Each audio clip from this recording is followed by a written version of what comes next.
Problem number 20.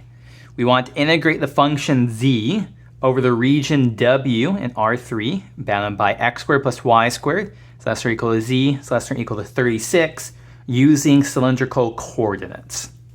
So for cylindrical coordinates, we know that we are looking for bounds on theta and r and z.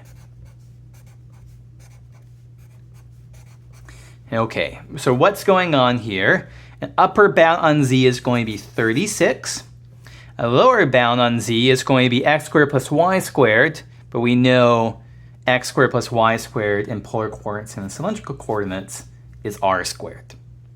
So great, we have bounds on z. How about bounds in r and theta? So for theta, there's no dependence, specifically on x and y and stuff like that. It'll be a complete loop around the circle. How about r? Well, here's the trick. We know that x squared plus y squared is r squared.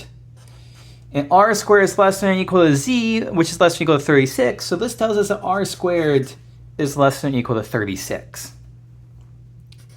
So this shows that r is between 0 and 6. So the projection of this region in the xy plane is just a filled in circle of radius 6 here. Okay, so now we have everything that we need in order to write down our integral. Going to have integral theta runs from 0 to 2 pi, and r runs from 0 to 6, and z runs from r squared to 36 of z, r dr d theta, r dz dr d theta. So don't forget the r. We throw in the factor of r in for cylindrical coordinates, just like we do for polar coordinates. And then we go in the order dz dr d theta. Okay, let's evaluate this. Our theta integral, we can factor that out. Theta runs from 0 to 2 pi d theta times the z in an antiderivative here.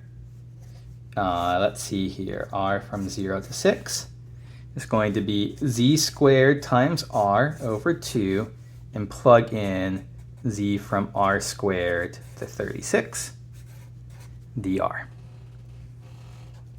This gives us a factor of 2 pi here, and then this is going to give us r from 0 to 6 of, let's see here, plug in 36 and we'd get 36 squared over 2 times r, minus plug in r squared squared would be r to the 4th times r would be r to the 5th over 2. We would need to be dividing by, no, we don't have to divide anything right here. That's just r to the 5th over 2.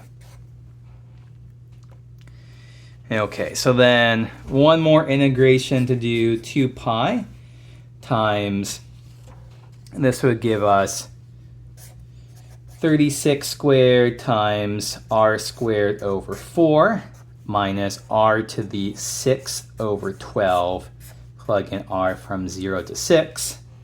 And so we'd have 2 pi times, that's 18 squared, times 6 squared minus r to the 6th is 6 to the 6th over 12. So you can simplify that. I don't want to make you do that. This isn't too bad. To kind of recap the problem, this isn't too bad here.